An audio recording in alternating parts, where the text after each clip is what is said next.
Early in the morning, late in the century, Cricklewood, Broadway. At 06:27 hours on 1st of January 1975, Alfred Archibald Jones was dressed in corduroy and sat in a fume-filled Cavalier Musketeer estate, face down on the steering wheel, hoping the judgment would not be too heavy upon him. He lay forward in a prostrate cross, jaws slack, arms splayed either side like some fallen angel. Scrunched up in each fist, he held his army service medals, left, and his marriage license, right, for he had decided to take his mistakes with him. A little green light flashed in his eye, signalling a right turn he had resolved never to make. He was resigned to it. He was prepared for it. He had flipped a coin and stood staunchly by its conclusions. This was a decided-upon suicide. In fact, it was a New Year's resolution.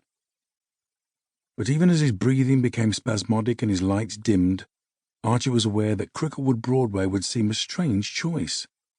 Strange to the first person to notice his slumped figure through the windscreen, strange to the policeman who would file the report, to the local journalist called upon to write 50 words, to the next of kin who would read them.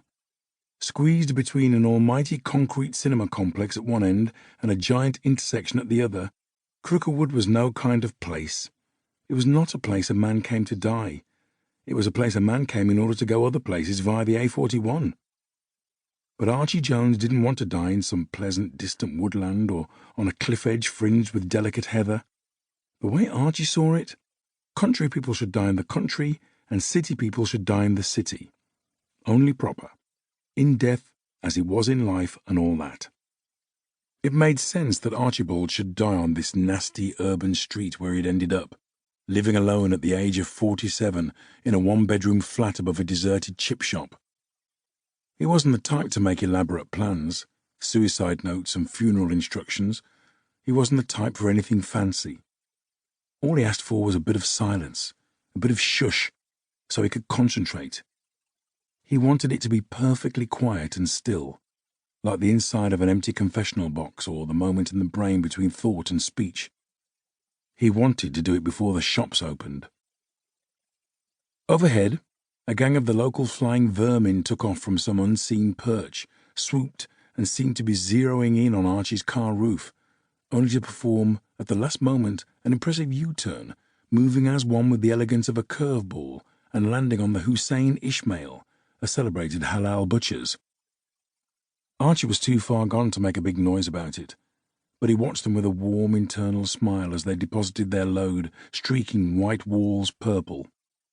He watched them stretch their peering bird heads over the Hussein Ishmael gutter.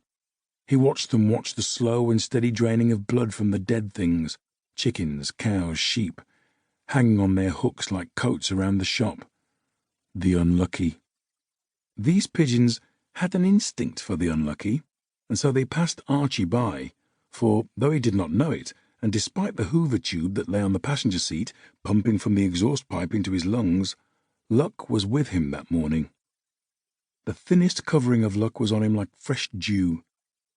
Whilst he slipped in and out of consciousness, the position of the planets, the music of the spheres, the flap of a tiger moth's diaphanous wings in Central Africa, and a whole bunch of other stuff that makes shit happen, had decided it was second chance time for Archie. Somewhere, somehow, by somebody, it had been decided that he would live.